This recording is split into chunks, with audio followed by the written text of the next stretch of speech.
Me to a final point.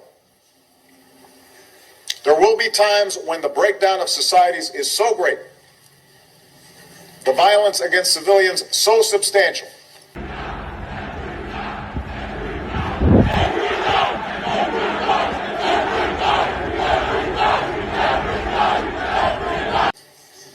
that the international community will be called upon to act. This will require new thinking. Referred to collectively as geoengineering, that potentially could help reverse the warming effects of global climate change. One that has gained my personal attention is stratospheric aerosol injection, or SAI.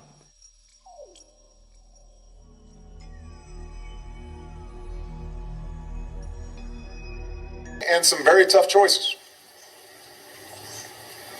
While the United Nations was designed to prevent wars between states, increasingly we face the challenge of preventing slaughter within states.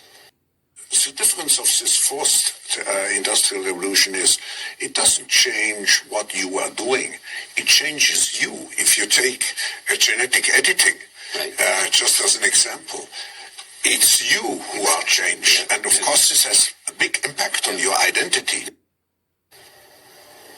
And these challenges will grow more pronounced as we are confronted with states that are fragile or failing.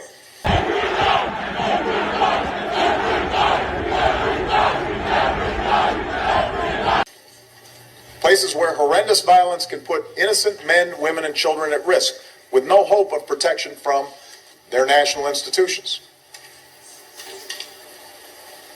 I've made it clear that even when America's core interests are not directly threatened, we stand ready to do our part to prevent mass atrocities and protect basic human rights. But we cannot and should not bear that burden alone. So we live in a world of imperfect choices.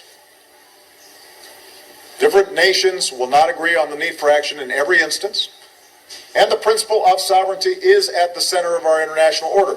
But sovereignty cannot be a shield for tyrants to commit one murder, or an excuse for the international community to turn a blind eye. While we need to be modest in our belief that we can remedy every evil,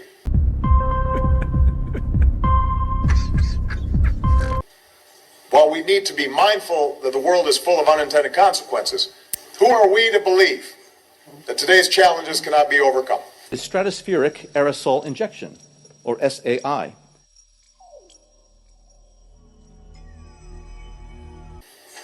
When we've seen what changes the human spirit can bring.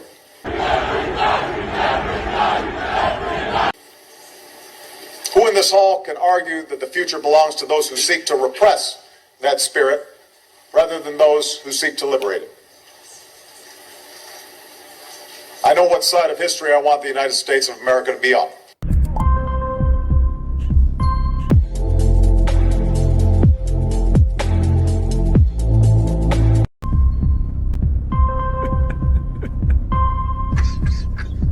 Idiots.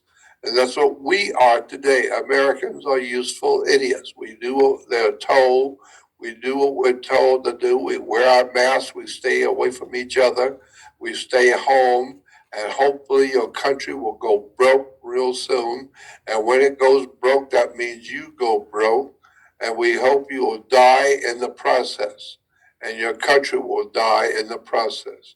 And so we are useful idiots. We are going along with the communist line right now and accepting all of this nonsense that's going on with the New World Order of world communism.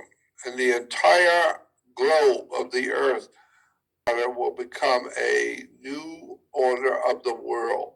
A new communist system will be in us. I think ultimately when it's all over, we will have finally digitized the whole entire earth. All human creatures on the earth will be digitized.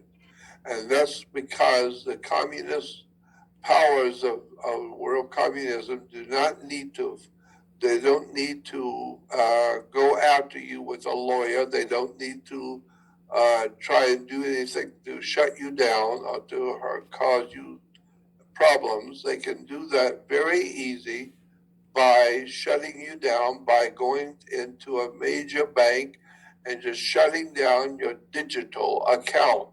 All they have to do is just erase your digital account number, and you are finally in a place where you cannot buy or sell in any market on the earth, because the whole entire world will be under a digital currency, a digital life. And that's what's going on now. All television is digital, radio is digital, everything is digital. Well, the whole world is going to be digital.